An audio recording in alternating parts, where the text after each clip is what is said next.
Accent BLC, specialized for IELTS and spoken. Hello viewers, welcome to my spoken tutorial. To this tutorial, today I'm going to let you know the hip hop English. Yes, hip hop.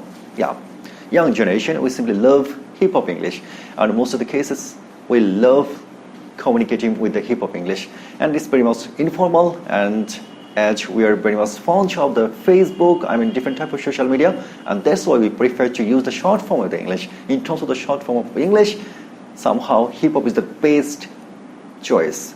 Well, what I'm gonna let you know through this tutorial, those are shida, hija, ija, uja, deja. Well, that's very much funny, isn't it? Like when I'm saying shida, hida, ija, uja, deja, it sounds funny. Yeah, well, it's kind of funny. That's what I'm saying in terms of the hip hop English. By the way, you need to be used to it. That's very much important. Yeah. So I'm not talking a lot about it. So let's go to the point. So first, I'm going to talk about the shida. So shida simply means she would have.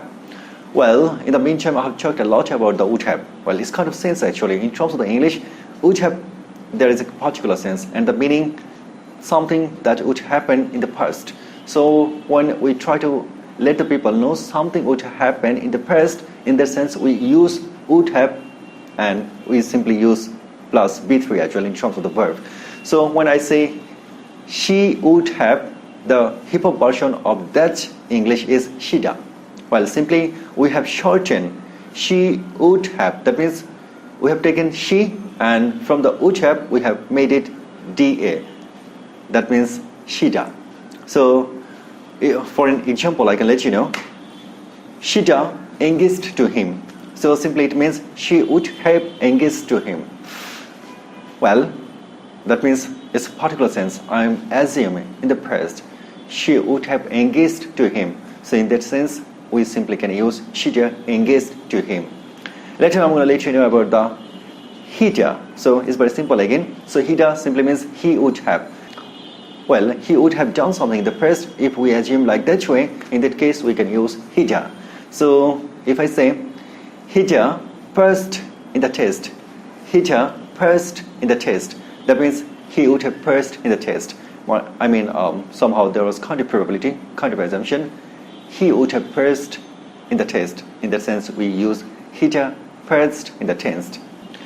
Next, I want to let you know about the ija. So whenever I'm saying ija, it means I would have. Yes, if there was any kind of probability, that means I would have done something in the past. In the sense, we can use ija. I would have done that work by the time.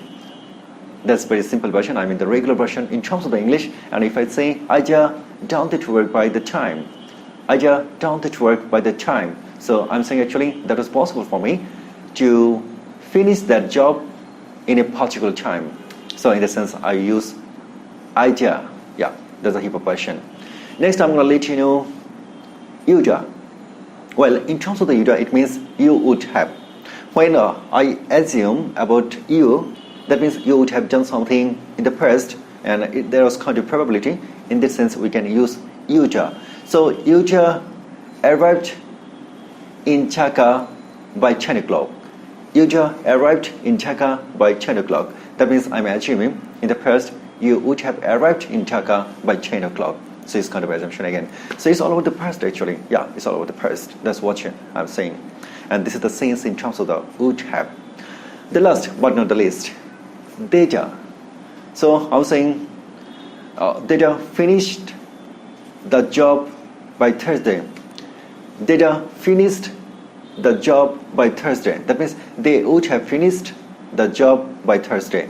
That means there is kind of probability, there is kind of assumption. That means I'm assuming, or some people are assuming, that it was possible for them to finish that work by Thursday. So yes, they would have done, or they would have finished the job by Thursday. So that's all about the hip hop English. Hopefully you have enjoyed, and if you have enjoyed, don't forget to subscribe my channels. Well, hip hop, there are many words in terms of the hip hop, so I'm going to let you know one after another. Well, so keep in touch with me. To keep in touch with me, the best option is subscribe my channel and activate your button, what will let you know, or what will give you the notification. Yes, I have posted a new tutorial. So, well, that's it for today. Thank you very much for watching this tutorial.